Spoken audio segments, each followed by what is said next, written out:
Well, if Napoleon had won, everybody realized that their government was not going to be able to honor its financial obligations, and so they started selling theirs. And at the very depth of that despair, he quietly and surreptitiously had some of his friends start buying up those worthless securities. And so almost overnight, he increased his wealth by 21-fold. Now, it was time to disappear for a little while. He wasn't really popular because he had put out a false rumor that Napoleon had won. And when people found out that Napoleon hadn't won and they'd sold their government securities based on a lie, they were a little bit disappointed.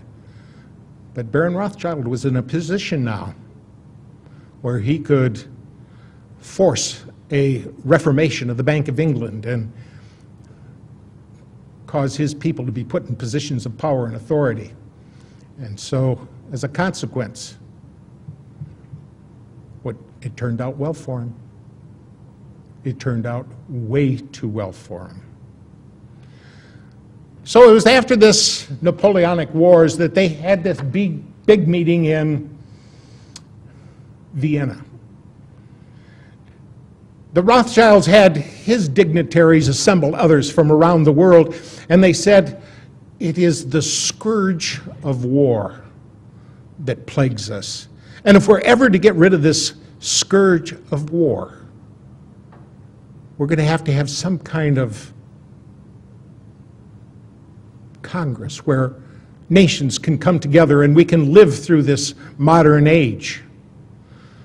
One of the attendees was the Tsar of Russia. And he remembered the documentation that he had gotten from the Elector of Bavaria, and he had studied it. And he knew about this program by the Illuminati to take over the whole world. And he got up in the middle of that meeting and he denounced the whole process. He pointed out that it was Weishaupt's plan to overthrow all governments and religion and take over the world on behalf of his organization. And he was the man personally who shot down the Congress in Vienna, and Rothschild hated him for it. And he swore that he or his heirs one day would destroy the entire Romanov family. And we saw that happen. Well, it was before our times. We didn't personally get to see it happen, but we sure have a recording of it in our history books.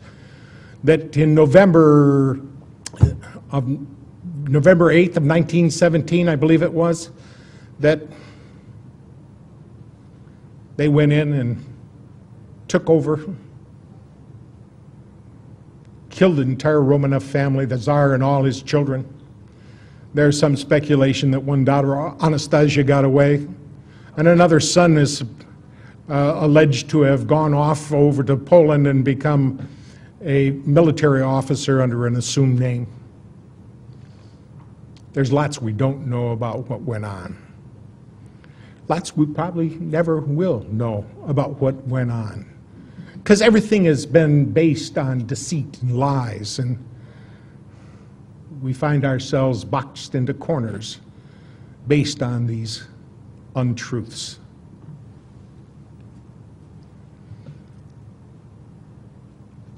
So it was shortly afterwards that they had another man from their group, a guy by the name of Abraham Lincoln, whose real name was Springsteen. And Abraham Lincoln Springsteen went about fomenting the Civil War here. I'd like to call it the War of Northern Aggression, because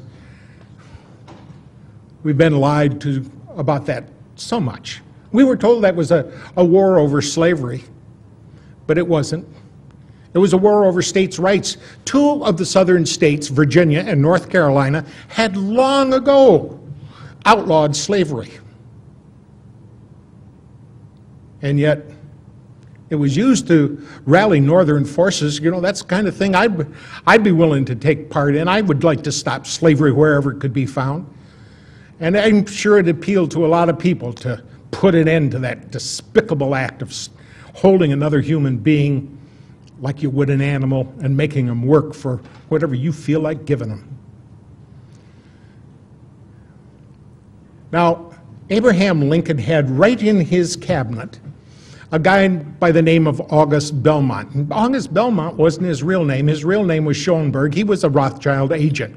And down in the other camp, they had a Rothschild relative, a guy by the name of Judah Benjamin, who was the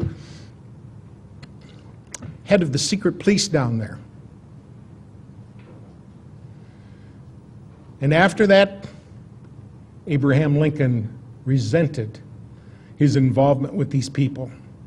And he made a speech in which he said, I feel at this time more fear for my nation than any other time, even during the war.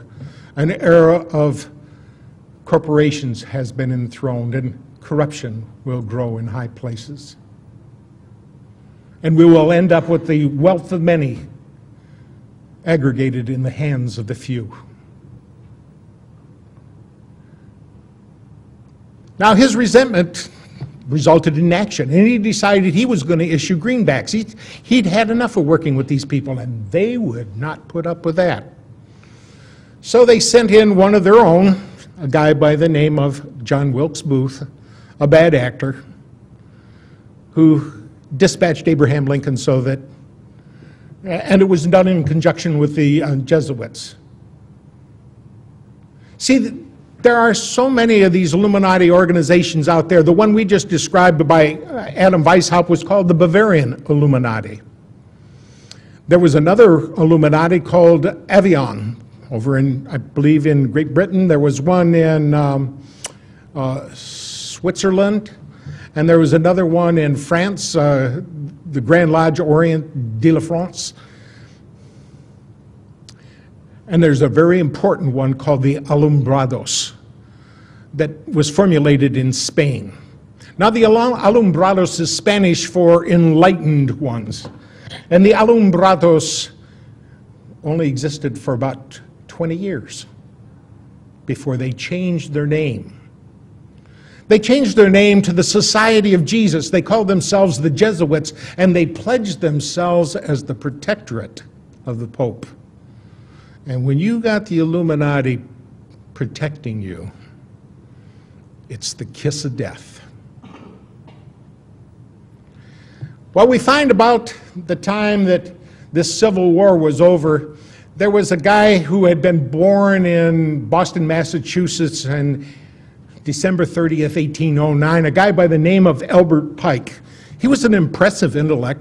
He was a Harvard graduate back when it really meant something. He was the master of 16 languages, and he was a despicable son of a...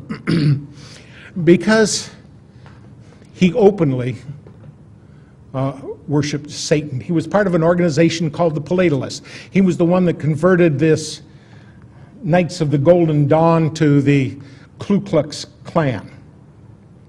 And he was the author of a book called Morals and Dogma. It is the most revered text among the Masons. And in this text on page 321, Albert Pike said, "It is Lucifer, the morning light, whose seething energies you must learn to control or implement."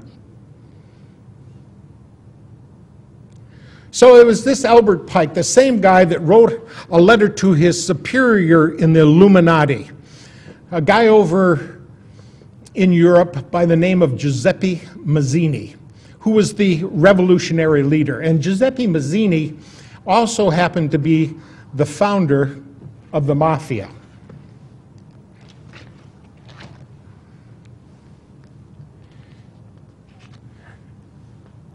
This letter that he wrote to Giuseppe Mazzini on August 15 of 1871 outlined 3 world wars. And the first of those world wars was to be fomented between the differences between the German nationals and the Brits, and end up